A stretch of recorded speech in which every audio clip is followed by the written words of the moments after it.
ಯಾಕಮ್ಮ, ಏನಾಯ್ತು? ಇಂಥ ಮಾತುಗಳನ್ನೆಲ್ಲ ಕೇಳಿಸ್ಕೊಂಡು ಇವಳು ಹೇಗೆ ನಡ್ಕೊತಾಳೆ ಅನ್ನೋದನ್ನ ಯೋಚನೆ ಮಾಡ್ತಿದ್ದೆ. ಯಾರ ಬಗ್ಗೆ ಹೇಳ್ತಿದ್ಯಮ್ಮ?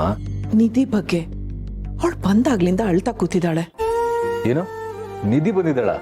ಯಾವಾಗ ಬಂದ್ಲು? ಹೇಗಿದ್ದಾಳೆ? ಅವಳು ಬಂದು ತುಂಬಾ ಹೊತ್ತಾಯ್ತು. ಮನೆ ಮಗಳು ತವ್ರಿಗೆ ಬಂದ್ರು ಅವಳನ್ನ ಸಂತೋಷದಿಂದ ಬರಮಾಡ್ಕೊಳಕ್ಕಾಗ್ಲಿಲ್ಲ.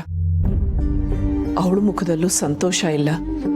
ಅವಳ ಪಾಲ್ಗೆ ಇದು ತಾಯಿನೇ ಇಲ್ದೇ ಇರೋ ತವರು. ತಾಯಿಗೆ ಶಿಕ್ಷೆ ಕೊಡಿಸ್ಬೇಕು ಅಂತ ಮನೆಯವರೆಲ್ಲ ಪ್ರಯತ್ನ ಪಡ್ತಿರುವಾಗ ಅವಳ ಮನ್ಸಿಗೆ ಎಷ್ಟು ನೋವಾಗಿರ್ಬೇಡ. ನಿಜ ಅಮ್ಮ, ಮೊದಲು ಅವಳ ಹತ್ರ ಮಾತಾಡಿ ಸಮಾಧಾನ ಮಾಡಬೇಕು. ಎಲ್ಲಿದ್ದಾಳವಳು? ನಾನೇ ಹೋಗಿ ಮಾತಾಡಿಸ್ತೀನಿ.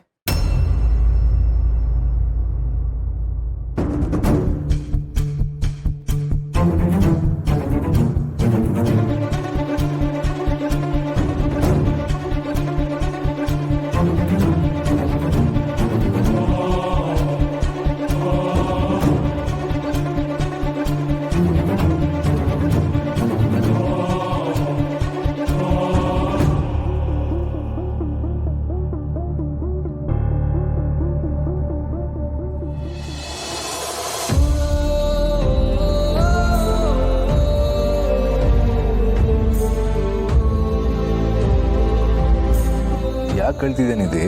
ಹೇಗಿದ್ಯಾ? ಸಾರಿ ಅಣ್ಣ, ಮಾಮ್ ಮಾಡಿರೋ ತಪ್ಪುಗಳಿಗೆ ನಾನು ನಿನ್ನದ್ರ ಕ್ಷಮೆ ಕೇಳ್ತೀನಿ.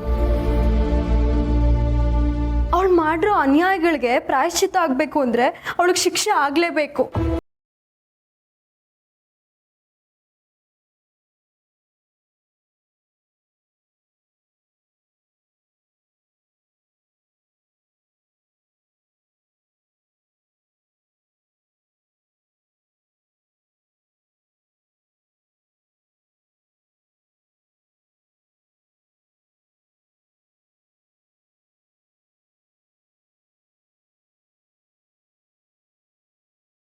ಶಿಕ್ಷೆ ಆಗೇ ಆಗತ್ತೆ.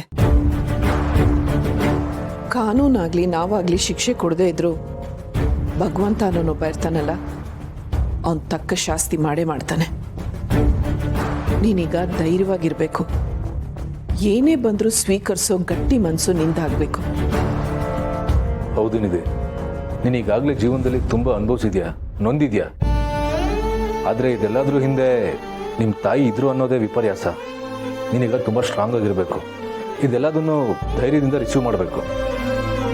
ನಿಧಿ, ನಿನಗೆ ಹಿರಣ್ಯಕಶಿಪು ಕತೆ ಗೊತ್ತಲ್ವಾ?